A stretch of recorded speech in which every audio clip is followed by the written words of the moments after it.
En Enfoque de los Sábados, este martes 5 de noviembre, Estados Unidos elige a su próximo presidente. Ahora, no vamos a saber quién es ese próximo presidente o próxima presidenta hasta tiempo después. Las elecciones vienen bastante ajustadas. En esta campaña, Donald Trump se enfrenta a la vicepresidenta Kamala Harris, que tomó la posta cuando fue evidente que el señor Biden no podía continuar en la contienda.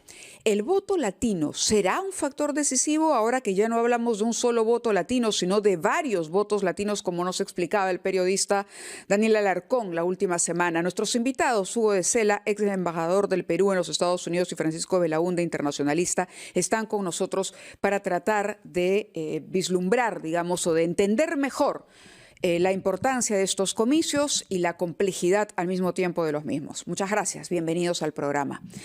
Al margen de quién salga elegido, Estados Unidos es hoy por hoy un país más polarizado incluso que cuando Donald Trump asumió por primera vez la presidencia. ¿Cómo va a encontrar ese escenario o cómo va a influir o a pesar en el gobierno que va a tener que lidiar y manejar, sea cualquiera el ganador, ese país partido en dos? Embajador, bienvenido. Gracias, Mávila. Sí, creo que esa es una de las características principales de esta campaña, la polarización y el nivel de enfrentamiento. Antes eran adversarios los candidatos, hoy son enemigos. Y eso creo que ha cambiado profundamente y que va a ser imposible que permita que esta campaña termine alturadamente, y al momento de gobernar depende de cómo se formen las mayorías en las cámaras, es decir, en la Cámara de Diputados y en la Cámara de Senadores. Creo que va a ser muy difícil gobernar a los Estados Unidos en esta próxima etapa. Gane quien gane. Gane quien gane, por el nivel de polarización creo que va a ser muy difícil. Ahora, las encuestas van oscilando. En un principio, cuando la señora vicepresidenta Kamala Harris asume la candidatura, hay un despegue, ¿no?, del voto demócrata. Sin embargo, con el tiempo ese despegue se ha ido ralentizando. Sí. Y Trump ha ido capitalizando y ganando un voto latino, digamos, de primera generación. Es decir, gente que llegó ya hace mucho tiempo y que se asume más bien como clase media norteamericana nativa. Sí. ¿Cómo ha cambiado ese electorado? No, efectivamente, cuando uno ve un poco las estadísticas, se da cuenta que hace un tiempo los demócratas arrasaban en el voto latino. Ya no es así, ¿no? Ahora está bastante repartido. Bueno, hay varias explicaciones. A veces puede ser que muchos de esos ex inmigrantes, como dicen la vaca, no se acuerdan cuando fue ternera. Entonces, hoy estos inmigrantes que llegan no puede ser. Lo otro, también muchos son evangélicos, son católicos conservadores. Entonces, evidentemente, eso forma parte del voto de Donald Trump. Y también hay muchos jóvenes, ¿no?, que de alguna manera están buscando cambios. Entonces, Donald Trump representaría, a pesar que ya fue presidente, una especie de cambio. Entonces, efectivamente... ¿Más cambio que Kamala Harris? Bueno, es que ya depende de lo que cada elector está buscando, ¿no? Pero sí, pues, cuando uno ve efectivamente las encuestas, se da cuenta cómo inicialmente, por ejemplo, las que publica New York Times, que son el condensado de todas las encuestas, inicialmente se veía que en la mayoría de los estados swing, que son nuestros estados para el público, que pueden variar de un candidato a otro. Y al final son los que deciden la elección. Son los que deciden, que son 7 en estos momentos, 7 estados. Y entonces se veía que Kamala Harris estaba siempre ganando por uno, ¿no? Y ahora o están empatados o está, en la mayoría de ellos, está por uno nomás Trump. Pero claro, por uno es nada, es el margen de error. Es el margen de error. Sí, yo creo que el voto latino está mucho más peleado que antes. Vamos a ver cuál es el efecto de la famosa broma que hizo sobre Puerto Rico, sobre los puertorriqueños, la isla de basura. Así es. Entonces eso, sobre todo en una votación pero tan estrecha, eso puede ser decisivo, ¿no? Pero en fin, no lo sabemos todavía en estos momentos. Embajador, de cara a nuestro país y al resto del mundo, a ver, hay medios que advierten, que dicen es imposible. The Economist se ha pronunciado, por ejemplo, sobre la candidatura de Trump, que sería lo peor que podría ocurrirle para el mundo.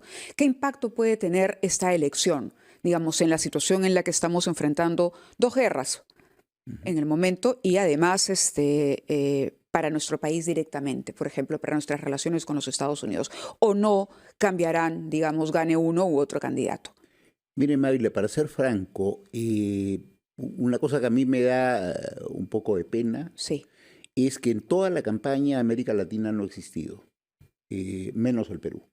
Los dos candidatos no han hecho ningún comentario relevante sobre los países de la región latinoamericana y están concentrándose en otras áreas del mundo. Entonces creo que el efecto que puede haber de quien gane sobre América Latina va a ser un efecto secundario, derivado de la política de Estados Unidos hacia las cosas que les interesan, la guerra entre Rusia y Ucrania, el problema en el Medio Oriente y varias otras cosas más. Claro. Ahora, y esto que se advierte sobre todo la posibilidad de que gane Donald Trump.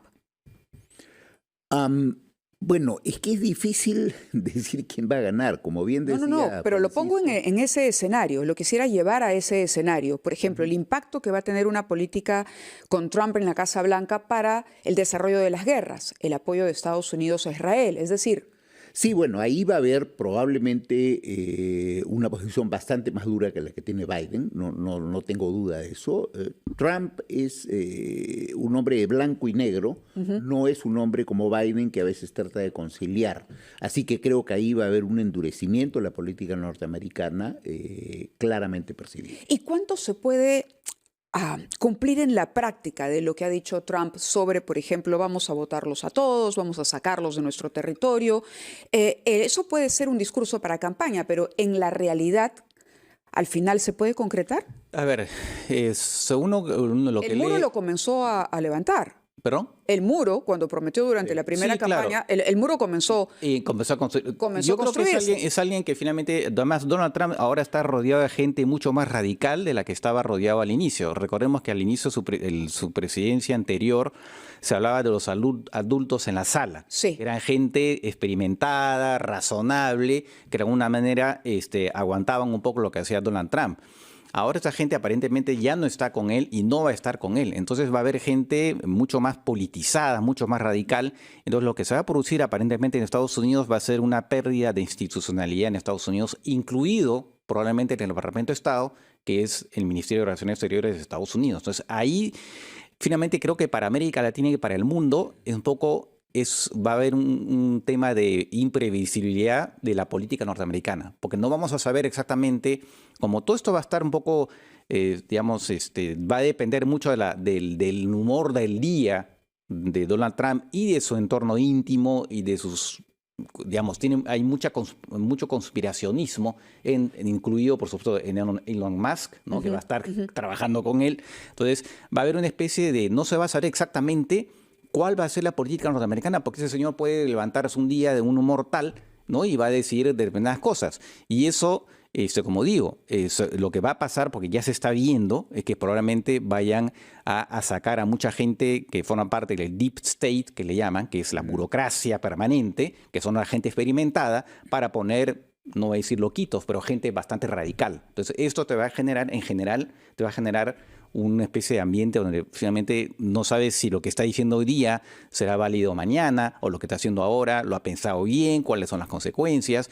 Y el tema de sacar a todos los inmigrantes, varios han dicho, los ilegales, que la economía norteamericana va a sufrir muchísimo, porque muchas empresas dependen de estos ilegales a los cuales les pagan poco y de esa manera funcionan. Entonces, al sacarlos, y no sé a dónde los va a llevar, pues porque son de varios países. Exacto. Eso significa que tendrían que ser aceptados por sus países de origen.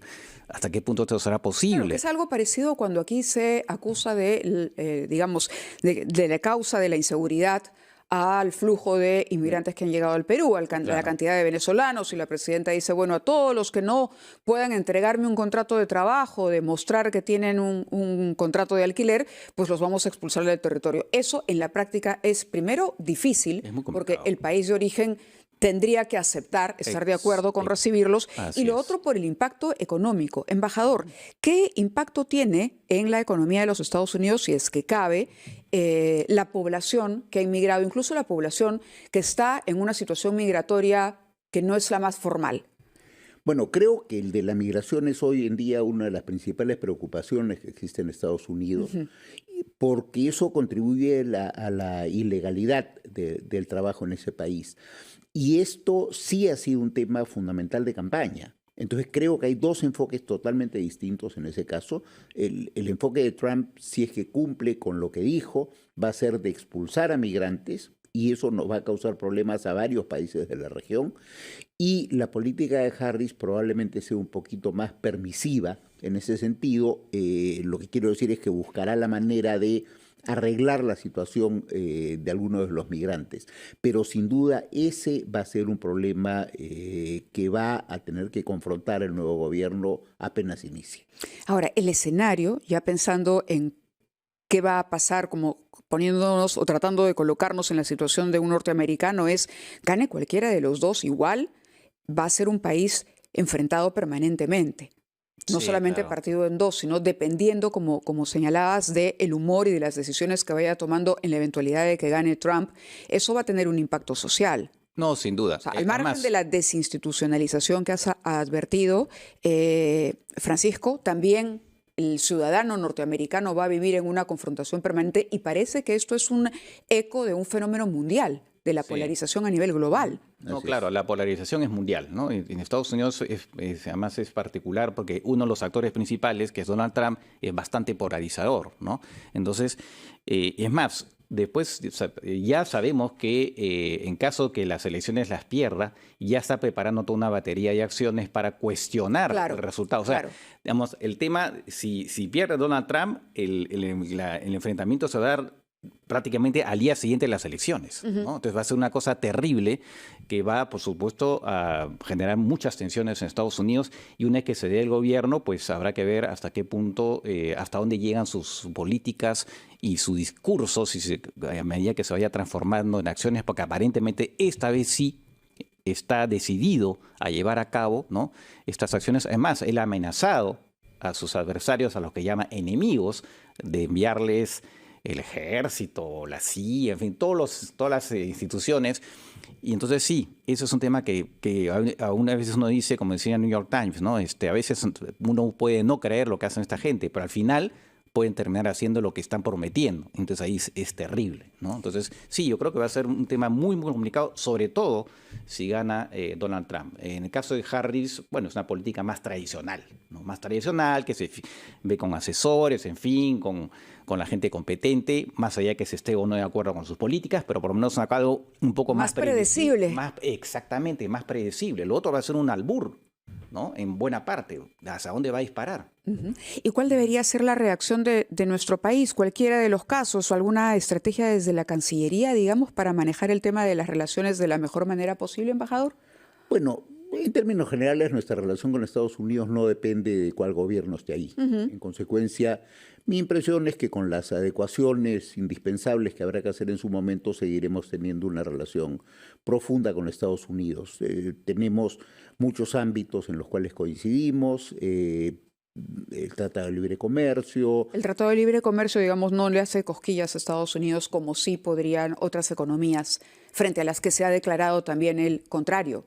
Así es, efectivamente. ¿No? Que dice los autos hay que fabricarlos acá, ya no los pueden fabricar por allá, no vamos a comprar nada. Ahora, es interesante, y creo que ya estamos volando en el tiempo, ver cómo el mundo cambió de un momento a otro, cómo está, no sé si es la segunda, tercera o cuarta globalización a partir de la pandemia y del surgimiento de los nuevos nacionalismos, de pronto ha sido caldo de cultivo o terreno fértil para la aparición de este tipo de figuras.